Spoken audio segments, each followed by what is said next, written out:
आम आदमी पार्टी के राज्यसभा सांसद संजय सिंह हमारे साथ बातचीत के लिए मौजूद हैं। सर, आज केजरीवाल जी का जन्मदिन बड़ी धूमधाम के साथ पूरे देश में मना रहे हैं आप लोग, क्या कुछ संदेश है आवाम के लिए यहाँ के?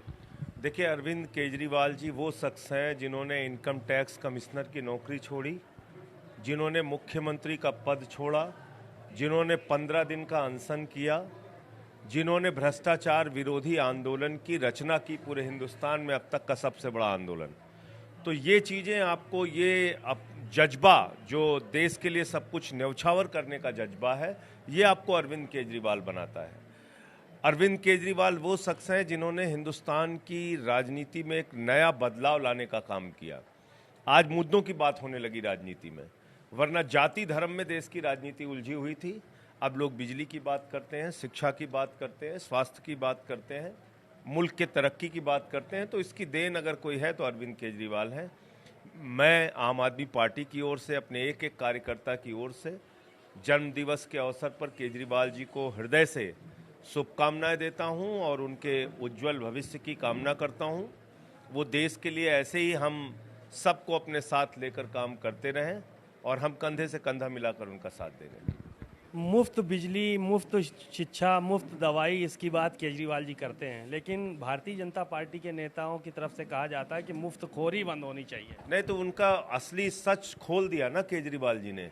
आम आदमी पार्टी ने पूरा सच भाजपाइयों का देश के सामने खोल के रख दिया है।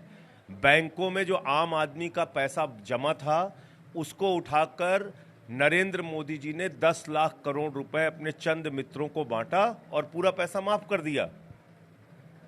तो क्या बैंकों में जमा पैसा मोदी जी का खजाना है, बीजेपी वालों का खजाना है? हिंदुस्तान के पूंजीपतियों का टैक्स 30% से घटा के 22% कर दिया। 5 लाख करोड़ रुपए का टैक्स पिछले कुछ समय में, कुछ वर्षों में मोदी जी ने माफ किया है। तो 15 लाख करोड़ रुपए देश की जनता को घाटे में डालने का काम नरेंद्र मोदी जी की सरकार ने किया है। और मुफ्त की रेवड़ी किसको बांटी है? 72,000 करोड़ रुपए अपने एक मित्र का माफ कर दिया। 2.5 लाख करोड़ रुपए उसी मित्र को बैंक का कर्जा दिलाया है।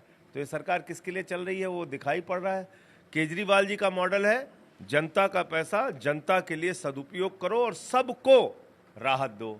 मोदी जी का मॉडल है जनता का पैसा उठाओ, उस पर अपने पूंजीपति मित्रों से लूट करवाओ। बैंक डकैती कर रहे हैं ये लोग। ये अभी देखा गया कि 14 अगस्त को बड़ी ज़ोर शोर के साथ विभाजन विभीषिका दिवस भी मनाया गया। तमाम जगह मुख्यमंत्री थे, दिल्ली में प्रधानमंत्री ने भी मनाया। तो ये इस बार जो है वो शुरू हुआ है, इसको विभीषिका दिवस के तौर पे कहा गया। इसको किस तरह से आप देखते हैं? आप भूल गए प्रधानमंत्री जी का आह्वान। क्या कहा था उन्होंने? 1 वर्ष तक अमृत महोत्सव मनाया जाएगा। कहा था, नहीं कहा था?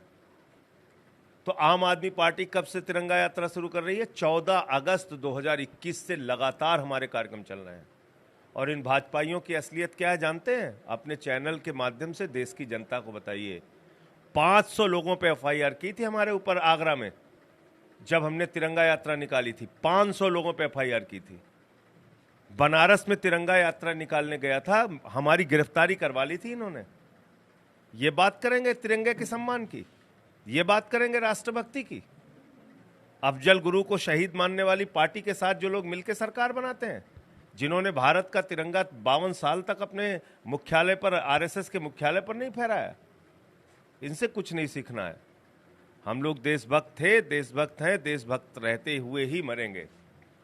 ये विभाजन विभीषिका दिवस की बात चल रही थी, ये तो अमृत महोत्सव मनाने के साथ साथ ये बीच में विभाजन महोत्सव मना रहे हैं।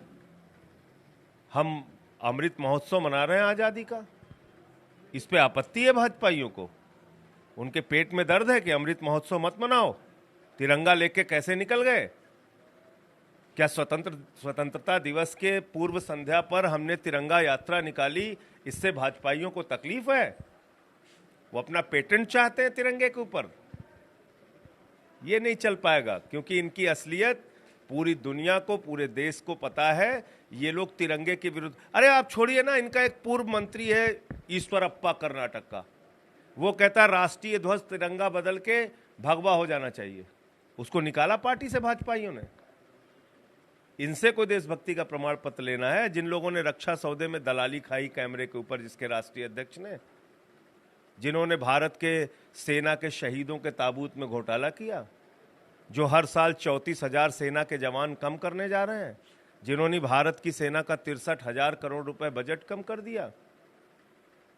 तो ये सोचना होगा इस देश के लोगों को कि भाजपा जो है वो किस तरीके से लोगों को गुमराह करती है। अरे भाई, आप विभीषिका दिवस मनाते, पाकिस्तान की खूब आलोचना करते, 15 अगस्त तक आपके खुद के प्रधानमंत्री जी ने, देश के प्रधानमंत्री ने कहा था हम 1 वर्ष तक लगातार अमृत महोत्सव मनाएंगे। 15 अगस्त 2022 तक उसका पालन हर भारतीय को करना चाहिए था, भाजपाइयों को भी करना चाहिए था। पाकिस्तान के खिलाफ, बंटवारे के खिलाफ आपको कोई आंदोलन, कोई कार्यक्रम कुछ करना था तो निश्चित रूप से आप बड़ा आयोजन करते, अलग से करते। 15 अगस्त 2022 तक खुद प्रधानमंत्री ने कहा था हम 1 साल तक अमृत महोत्सव मनाएंगे। अपनी बातों से पीछे हट जाते हैं लोग।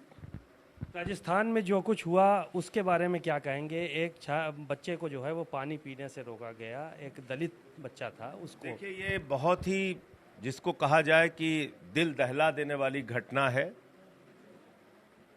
जन्म कौन किसके घर में लेगा ये किसी के हाथ में नहीं होता। मैं छत्री के घर में पैदा होऊंगा कि आप ब्राह्मण के घर में पैदा होंगे, कि कौन हिंदू के घर में पैदा होगा, ये कौन मुसलमान के घर में पैदा होगा, ये किसी बच्चे के हाथ में तो होता नहीं। ये समाज की बुराई है जो हमने भेद कर रखा है। ये दलित है, ये पिछड़ा है, ये सवर्ण है, ये अगड़ा है, ये उच्च है, ये नीच है। ये तो हमारी दी गई व्यवस्था है, एक घटिया व्यवस्था जो आजादी के 75 साल के बाद भी अभी तक चल रही है। जो अध्यापक ने किया, जो शिक्षक ने किया, उसने शिक्षा जैसे पवित्र कार्य को कलंकित किया है। भारत के माथे पर जब तक भेदभाव का कलंक रहेगा, भारत कभी आगे नहीं बढ़ सकता। इसलिए उस शिक्षक के खिलाफ सख्त से सख्त कार्रवाई होनी चाहिए और पूरे देश को, सभी को उस परिवार से माफी मांगनी चाहिए जो भी इस भेदभाव की राजनीति को मानते हैं।